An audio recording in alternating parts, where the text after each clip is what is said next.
Vous êtes face à un mur. Et si franchir ce mur signifiait décevoir, surprendre ou déranger quelqu'un, le franchiriez-vous? Moi, c'est Lamia, je suis étudiante en sciences politiques, en sociologie et en droit.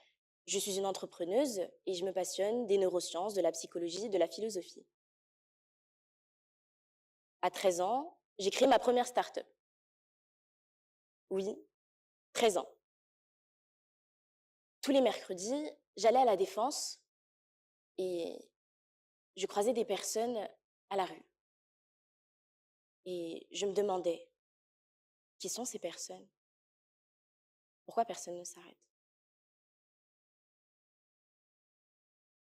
Et si je pouvais communiquer avec elles? Comment? Il faudrait un Leboncoin?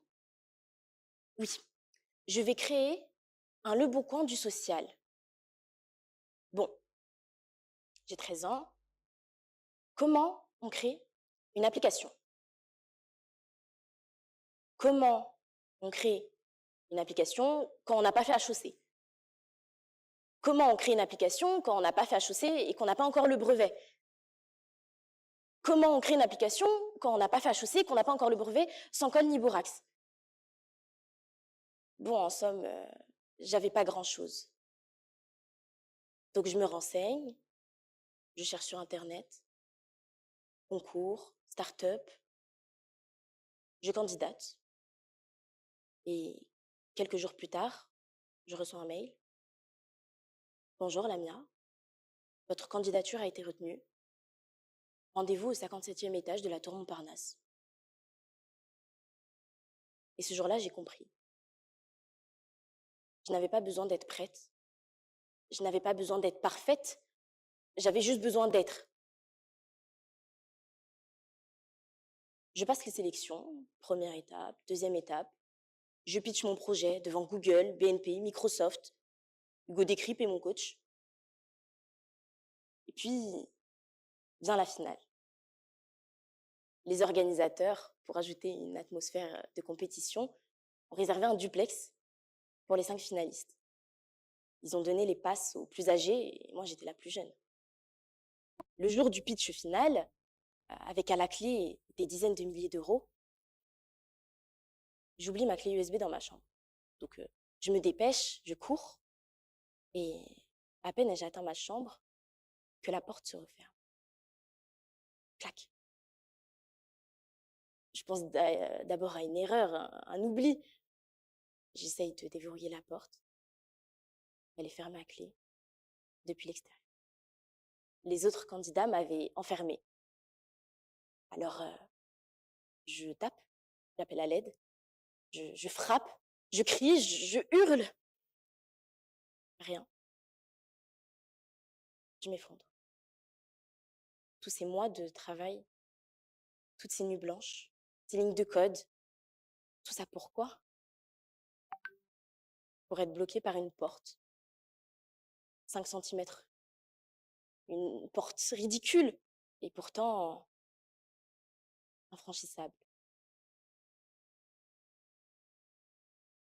Et je m'effondre et à ce moment-là, je réalise, cette porte, c'était pas juste une porte.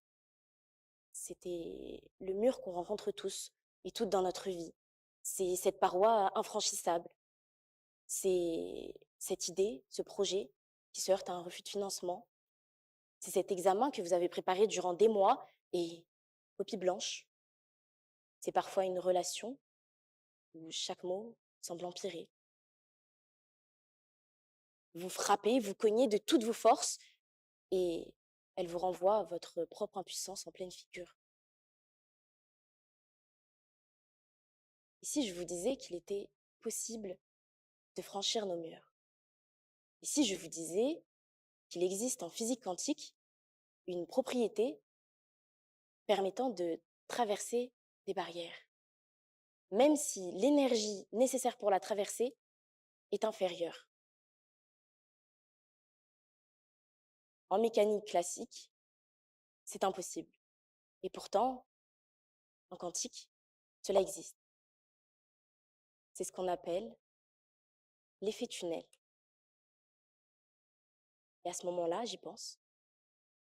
Parce que dans la vraie vie, nous, nos murs, ils sont bien plus faciles à traverser parce qu'ils ne sont pas faits de béton ou d'acier. Ils sont faits de doutes, de peur.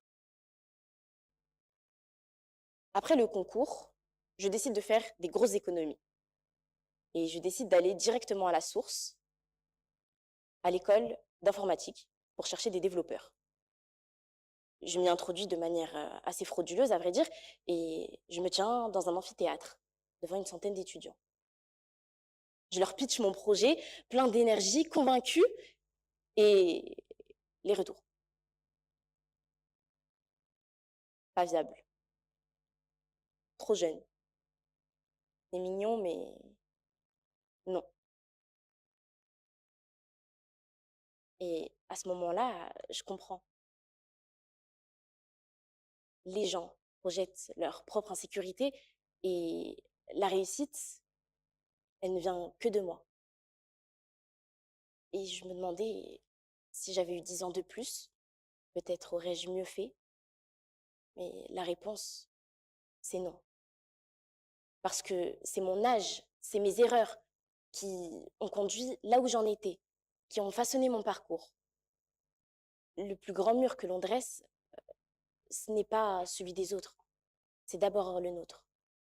Parce que notre ambition est trop petite. J'ai toujours été trop curieuse, trop intéressée. Et ça se voyait au rendez-vous parents-prof, entre le regard compatissant de la professeure avec mes parents. Et je ne comprenais pas ce trop. Qu'est-ce que tu aimes? Tout. Qu'est-ce que tu étudies? Tout. Mais je me posais la question, et si ce tout, au final, ne me menait nulle part? Et puis j'ai compris, ce chaos, ce tout, ce n'est pas un obstacle, c'est le seuil exact, c'est la porte d'entrée de la réussite. C'est ce qui me permet de connecter des idées, des concepts, des matières. C'est ce qui me permet de faire des parallèles entre la montée des tasticroustis et l'émergence de l'intelligence artificielle. C'est ce qui me permet de me tenir exactement là où je suis. C'est exactement là où se situe l'entrée du jeu. À la fin du concours, le CEO vient me voir. Il me regarde dans les yeux et il me dit: ton projet n'aurait jamais dû être sélectionné. Il continue: ton projet n'aurait jamais dû être sélectionné, il n'aurait jamais dû passer les étapes, pas parce qu'il était mauvais, mais parce qu'il n'y avait que toi qui pouvais le porter. Tu as gagné le concours parce que c'était toi qui le portais. La plus belle réussite, la véritable réussite, ce n'est pas celle que les autres attendent de vous, c'est celle que vous choisissez. Il existe un concept en intelligence artificielle qui permet d'améliorer exponentiellement le fonctionnement de l'intelligence artificielle. Cela s'appelle le meta-learning. Cela consiste à dépasser la programmation initiale pour permettre à la machine d'apprendre, de créer et d'inventer. Et cela parce qu'elle va au-delà de son programme. Quand j'apprends cela, je me dis, il faut qu'on applique ça aux humains. Apprendre au-delà des savoirs, aller au-delà. C'est ça qui permet de réellement se dépasser. Ce n'est pas savoir le véritable pouvoir, c'est savoir apprendre. Apprendre à apprendre. J'ai appris à coder pour ma start-up. J'ai appris la finance pour parler avec mes investisseurs. J'ai créé du contenu sur les réseaux sociaux et j'ai atteint 10 000 abonnés en 2 semaines. certains diront de la chance. La vérité, c'est que j'ai appliqué les concepts sociologiques que j'avais appris à l'université il y a 2 siècles avec mes connaissances en informatique sur l'algorithme TikTok. Le meta-learning m'a permis de dépasser mes connaissances.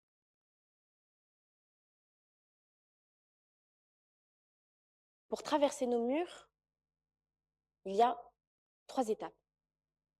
La première, n'attendez pas d'être parfait. N'attendez pas d'être légitime. Avancez. Deuxièmement, aimez le chaos. Ce chaos, ce n'est pas un obstacle.